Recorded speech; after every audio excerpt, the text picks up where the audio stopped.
these miracles of these voyagers that started to discover all these islands. It's like the eighth wonder of the world. How did they do that so far back in time?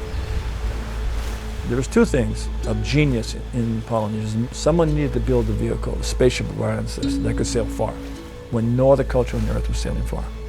The other is you had the navigator to find a way to and from.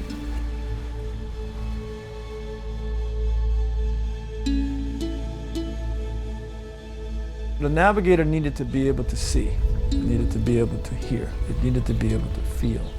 Every day that navigator would maybe making 5,000 observations of a wave or a bird or a star.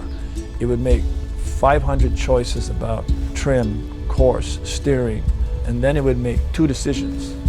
At sunrise and sunset, in the color of light of dawn and dusk, it would make decisions about where are you on the earth.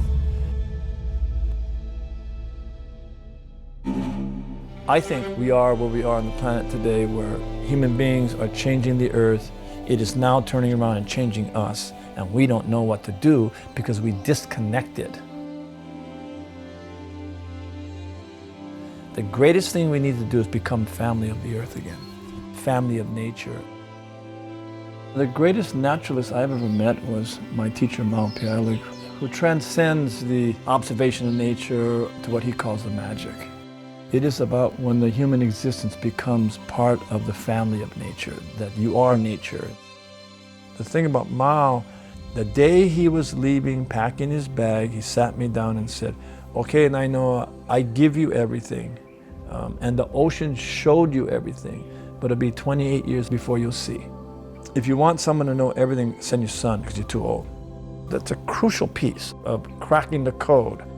And it's when we teach our children. When do you learn the connection? When do we learn verbal language? When do we learn the language of nature? And that's the language we need to immerse ourselves. We need to bring it back. We need schools of nature immersion globally. And that's why we're voyaging.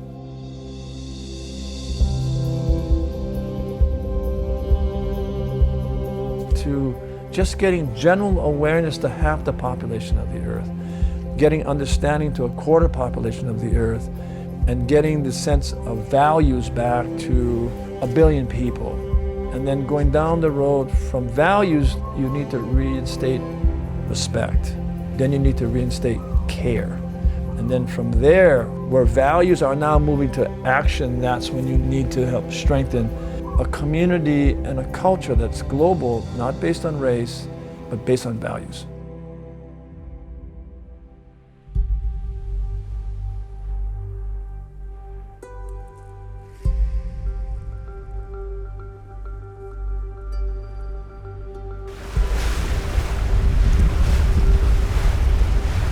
Hōkūleʻa takes us into the wild.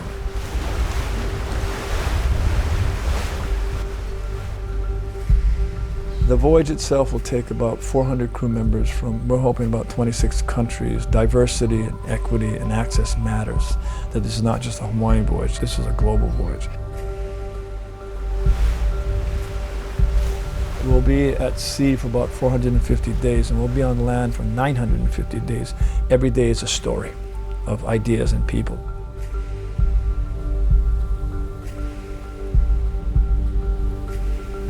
You cannot make this movement by yourself. You have to have communications and education platforms that can get it to the billions. And then you need to have partners that are gonna essentially strengthen the stories, help us to access communities. We will probably go to maybe 220 indigenous territories to make sure that these people have voice.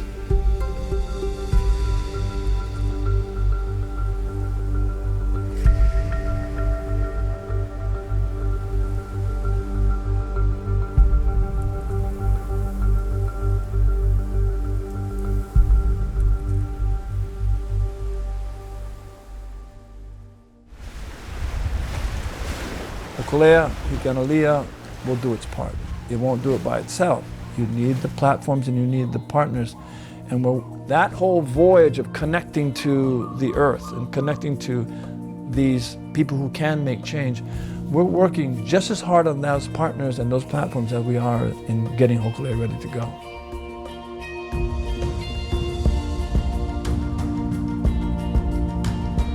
When you try to imagine and add up how much goodness people are actually doing as individuals, not collected, not organized, not institutionalized, we should never do that.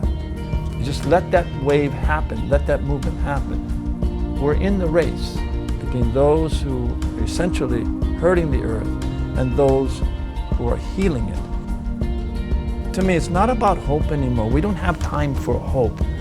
We need to begin getting started in believing that we can make that change.